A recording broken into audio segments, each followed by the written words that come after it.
बिस्मिल्लाहिर्रहमानिर्रहीम। अस्सलाम वालेकुम नाज़रीन कराम, मैं हूं मखदूम शहाबुद्दीन और आप देख रहे हैं मेरा फेसबुक और यूट्यूब चैनल। उम्मीद करता हूं आप सब लोग बखैर वाफियत होंगे और जहां भी होंगे अपने अहले खाना समेत खुश भी होंगे और महफूज भी। नाज़रीन कराम, नोटिफिकेशन जारी हो चुका है।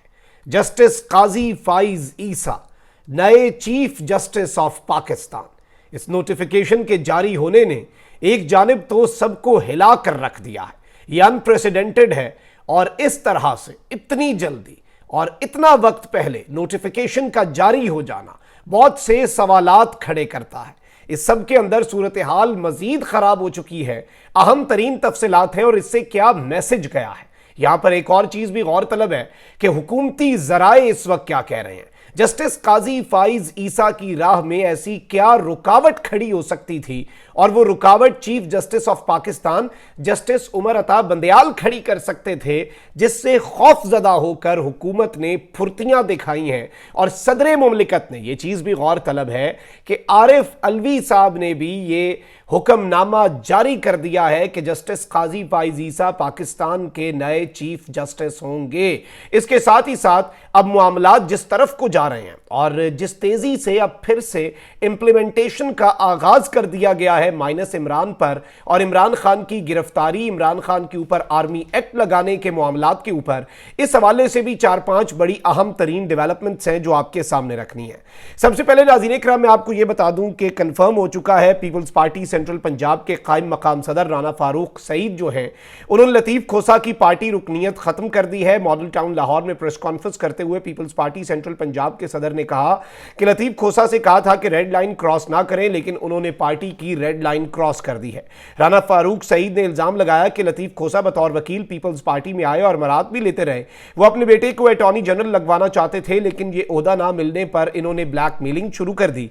पीपल्स पार्टी सेंट्रल पंजाब के कायम मकाम सदर ने कहा कि लतीफ खोसा की बुनियादी रुकनीत खत्म कर रहे हैं। इस मौके पर people's party central Punjab office में वॉल ऑफ शेम जो है, जो कि 2 दिन पहले लगा दी गई थी, जिसमें लतीफ खोसा साहब की तस्वीर लगाई गई, उस वॉल ऑफ शेम का आज बाज़ाब्ता तौर पर इफ्तिताह भी कर दिया गया है, जिसमें लतीफ खोसा साहब की तस्वीर भी लगाई गई है। लतीफ खोसा साहब के घर पर फायरिंग भी हुई। ये तमाम तर वाक़यात बहुत वाज़े, बहुत क्लियर है। और यहां पर अब हो क्या रहा है, कल के दिन और कल रात पूरी क्या कुछ होता रहा। इस्लामाबाद पुलिस ने पाकिस्तान तहरीक इंसाफ के रहनुमा साबिक विफाकी वजीर गुलाम सरवर खान को इस्लामाबाद से गिरफ्तार कर लिया। पुलिस के मुताबिक विफाकी वजीर गुलाम सरवर खान के साथ उनके बेटे मंसूर हयात खान और भतीजे अम्मार सिद्दीक को भी गिरफ्तार किया गया है और 9 मई के वाकयात के अंदर गुलाम सरवर खान जो है वो मतलूब थे। इसके साथ ही साथ आपको पता है कि कुछ सहाफियों के ऊपर दहशतगर्दी के और बगावत के मुकदमात कायम है। शुएब शेख, बोल के मालिक, समी इब्राहिम, इसके साथ ही साथ साबिर शाकिर, मुईद पीरजादा, शाहीन सहबाई, वजाहत सईद खान और मेजॉरिटी ऑफ द जर्नलिस्ट जो हैं वो इस वक्त मुल्क से बाहर हैं।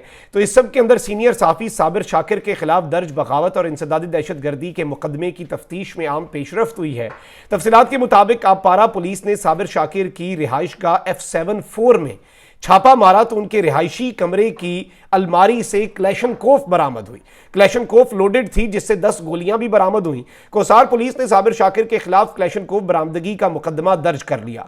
अपारा पुलिस ने क्लैशनकोफ बरामदगी को साबिर शाकिर के खिलाफ जेर तफ्तीश मुकदमे की तफ्तीश में शामिल कर लिया है। यानी आप यहां से अंदाजा लगा लें कि साबिर शाकिर साहब के खिलाफ और उनके गिर्द जो है वो घेरा तंग किया जा रहा है और उनके लिए मुश्किलात जो हैं वो बढ़ाई जा रही हैं। जबकि साबिर शाकिर साहब ने भी एक ट्वीट किया है और साबिर शाकिर साहब ने अपने घर के बाहर जो वीगो की आमद और गैर कानूनी तौर पर उनके घर का गेट फलांगे जाने और दरवाज़ा तोड़े जाने की वीडियो जो है वो शेयर कर दी है। और साबिर शाकिर साहब का ये कहना है कि रात 12 बजे स्याह वीगो डाले में कुछ लोग आए, मेरे घर का गेट फलांगा, ताले तोड़े, दरवाज़ा तोड़ा, घर में दाखिल हुए। शुक्र अल्हम्दुलिल्लाह मैं और फैमिली घर पर नहीं थे। मुझे, मेरे बच्चों को गुज़श्ता 14 माह से ज़हनी अजियत दी जा रही है। ताकत के नशे में बदमस्तों ने पूरे मुल्क में लाकानूनियत और अनारकी फैलाई हुई है। जान से मारने की धमकियाँ दी जा रही हैं। मेरा मुसलसल पीछा किया जा रहा है। झूठे मुकदमे मुकदमात दर्ज करवाए जा रहे हैं। शायद इन्हें खुदा याद नहीं है, ये समझते हैं कि इनके ये फस्तायती हथकंडे हक सच कहने से रोक नहीं पाएंगे। और ये सारी चीज़ें साबिर शाकिर साहब ने भी कही, और जारी बात है कि क्लैशनकोव की जो बरामदगी है वो भी बड़ी वाज़ेह है कि क्या मामलात करना चाह रहे हैं और किस तरफ को रुख जो है वो बदलना चाह रहे हैं। अल्टीमेटली जो फाइनल टारगेट है वो इमरान खान ही होने जा रहे हैं। और वफाकी वज़ीर कानून जो है आज़म नज़ीर तारड़, उन्होंने कहा कि इमरान खान पर फौजी अदालत में मुकदमा चलाने का फैसला कानून के मुताबिक ही किया जाएगा। और जाहिर बात है कानून में तो आर्मी एक्ट भी है, ऑफिशियल सीक्रेट एक्ट भी है, और उसके तहत ऑलरेडी इन एक्ट्स के तहत जो लोग गिरफ्तार हुए उन्हें सिविलियन अदालतों ने फौजी अदालतों के हवाले कर दिया। कुछ तादाद आपको पता है कि तमाम शहरों के अंदर जो मांगे गए थे कमांडिंग ऑफिसर की तरफ से लोग, वो हवाले हुए। लंदन में मीडिया से गुफ्तगू करते हुए वफाकी वज़ीर कानून ने कहा कि मुश्तरका तहकीकाती टीम JIT शवाहिद इकट्ठे कर ले, फिर उसकी सिफारिश पर अमल दरामद करेंगे, यानी काम अंदर खाते चल रहा है। उन्होंने कहा कि बहुत से मामलात इस वक्त चल रहे हैं और बहुत सी चीज़ें इस वक्त अंदर खाते चल रही हैं। और जाहिर बात है कि इमरान खान साहब के हवाले से ये बात और ये दावे सामने आ रहे हैं कि अभी भी इस चीज़ से कोई पीछे नहीं हट रहा कि इमरान खान साहब जो है उन्हें फ़ौजी अदालतों के अंदर जो उनके ऊपर मुकदमा चलाया जाए, ऑफिशियल सीक्रेट एक्ट और दीगर मुकदमात उन पर लगाए जाए। अब यहाँ पर जो सबसे बड़ी खबर है उस पर आ जाते हैं। मैंने ये सारी छोटी छोटी खबरें मैंने कहा आपके सामने रखते हैं ताकि एक मंजरनामा और पाकिस्तान के अंदर जो करंट सिनेरियो है वो आपके सामने क्लियर हो जाए। सदर मुमलिकत आरिफ अलवी ने सुप्रीम कोर्ट के जस्टिस काजी फाइज ईसा की बतौर चीफ जस्टिस तैनाती की मंजूरी दे दी है। चीफ जस्टिस उमर अता बंदियाल आइन के आर्टिकल 179 के तहत 16 सितंबर 2023 को रिटायर होंगे। अभी ये जून का महीना चल रहा है, जुलाई अगस्त सितंबर 3 महीने हैं अभी chief justice of Pakistan justice Umar Ata Bandial.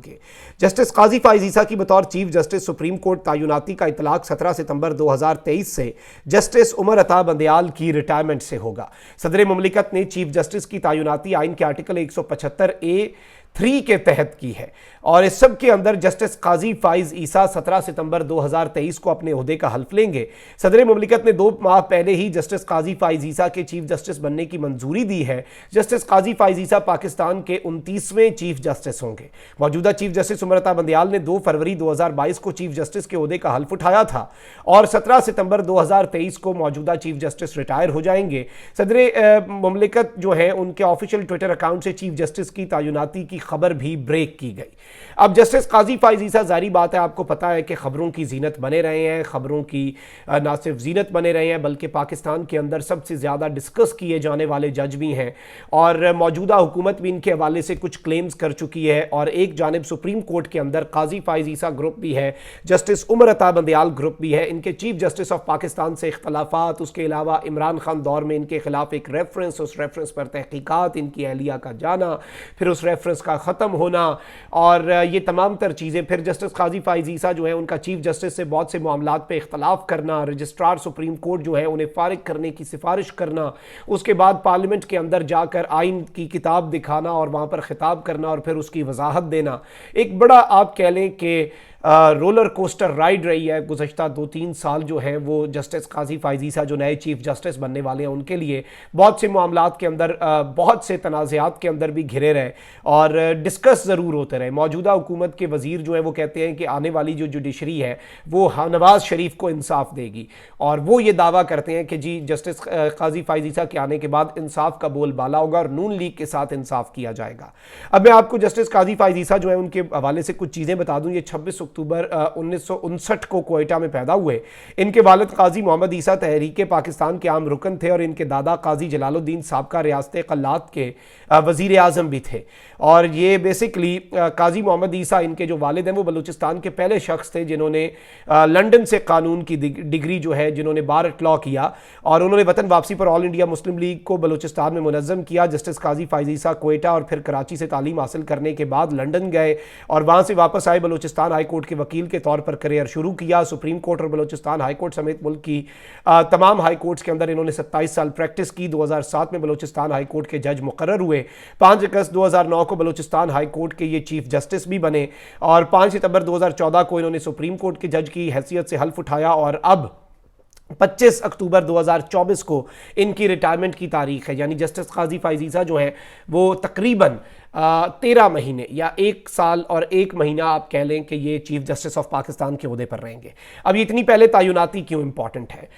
एक जानिब तो नोटिफिकेशन जारी करके गवर्नमेंट ने ये मैसेज कन्वे किया है विद इन भी और आउटसाइड द सुप्रीम कोर्ट भी कि अब उन्हीं की मानी जाएगी और मामलात जो हैं वो उसी तरफ को ले जाए जाएंगे।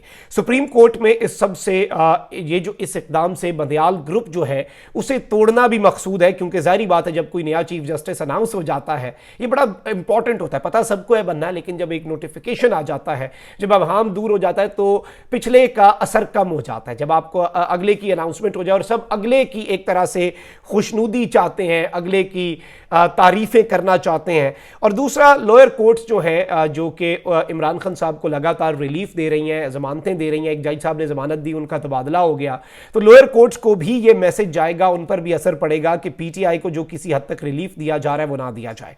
और ये सब कुछ एन उस मौके पर किया गया है जब मिलिट्री कोर्ट्स के अंदर सिविलियंस के ट्रायल को चैलेंज किया जा चुका है, एक साबिक चीफ जस्टिस चैलेंज कर चुके हैं। इसके साथ ही साथ दीगर जो सीनियर वकला हैं, सीनियर कानूनदान हैं, एतजाज़ एहसन, लतीफ़ खोसा, वो इसे चैलेंज कर चुके हैं, मुख्तलिफ पटिशन्स आ रही हैं और एस्टैब्लिशमेंट बामुकाबला अदलिया महाजराई का माहौल बन चुका हुआ है, मैदान सज चुका है।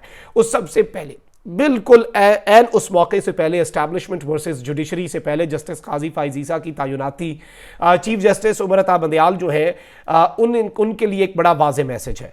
और इस सब के अंदर कहा यह जा रहा था कि जी सुप्रीम कोर्ट उमर अता बंदयाल की सुप्रीम कोर्ट मिलिट्री कोर्ट्स के ऊपर कुछ बड़ा करेगी। सो बेसिकली गवर्नमेंट साइड जो है उसने भरपूर तैयारी की। अब यहाँ पर मतीउल्लाह जान और दीगर सहाफ़ी जो है वो भी एक नैरेटिव बना रहे हैं कि जी जालिमो काजी आ रहा है, और एक ऐसा नैरेटिव बना रहे हैं कि जी पीटीआई को इससे नुकसान होगा। मैं समझता हूं कि यह बड़ा क्रिटिकल टाइम है पाकिस्तान तहरीक इंसाफ के कारकुनान और इमरान खान साहब के लिए भी कि कहीं ट्रैप ना हो जाएं। जिस तरह आर्मी चीफ की अपॉइंटमेंट को कंट्रोवर्शियल बनाने के लिए इल्जाम इमरान खान और पीटीआई पर लगाया गया, तो इस मरतबा भी ऐसा हो सकता है कि इस अपॉइंटमेंट को कंट्रोवर्शियल बना के मौजूदा जो नए आने वाले चीफ जस्टिस हैं उनके साथ जो इख्तलाफात हैं उन्हें मजीद गहरा करने की कोशिश की जाए। आप देख लें जनरल आसिम मुनीर से इमरान खान के इख्तलाफात को आज के दिन तक गहरा करने की कोशिशें की जाती हैं, नैरेटिव बनाया जाता है और वही साफियों का मखसूस टोला है। और अब आप उसे एक्टिव होता देखेंगे कि जस्टिस काजी फाइज ईसा और पीटीआई के ताल्लुकात को खराब मजीद किया जाए। अब यहां पर हुकूमत का क्या मौकफ है? काजी फाइज ईसा की बतौर चीफ जस्टिस तैनाती का नोटिफिकेशन 3 माह पहले जारी क्यों? नॉर्मली 1 महीना पहले हो जाता है, तो आप कह लें कि जो एक नॉर्म है उससे 2 महीने पहले ये नोटिफिकेशन जारी हुआ है। ओवरऑल 3 महीने पहले नोटिफिकेशन जारी हुआ। इसकी वजह कहा यह जा रहा है, हुकूमती हल्के ये कह रहे हैं कि चीफ जस्टिस उमर अता बंदयाल है, और ये कहा जा रहा है कि जी हुकूमती शख्सियात से इस हवाले से जो बात हुई है उसमें ज़राए ये बता रहे हैं कि 3 माह पहले नोटिफिकेशन इसलिए जारी हुआ कि वज़ीर आज़म ने 3 महीना पहले काजी फाइज ईसा के खिलाफ इमरान खान हुकूमत में दायर क्यूरेटिव रिव्यू वापस लेने के लिए सुप्रीम कोर्ट में एक दरखास्त दायर की थी। चीफ जस्टिस उमर अता बंदयाल ने इस दरखास्त पर अपने चैम्बर में समाअत की। 3 माह गुजर गए, अभी तक इस चैम्बर समाअत का जो महफूज फैसला है वो चीफ जस्टिस ने जारी नहीं किया। जब मुद्दई ही केस वापस लेना चाहता है तो जज की जानिब से 3 माह ताखीर उस जज की बदनीयती जाहिर करती है।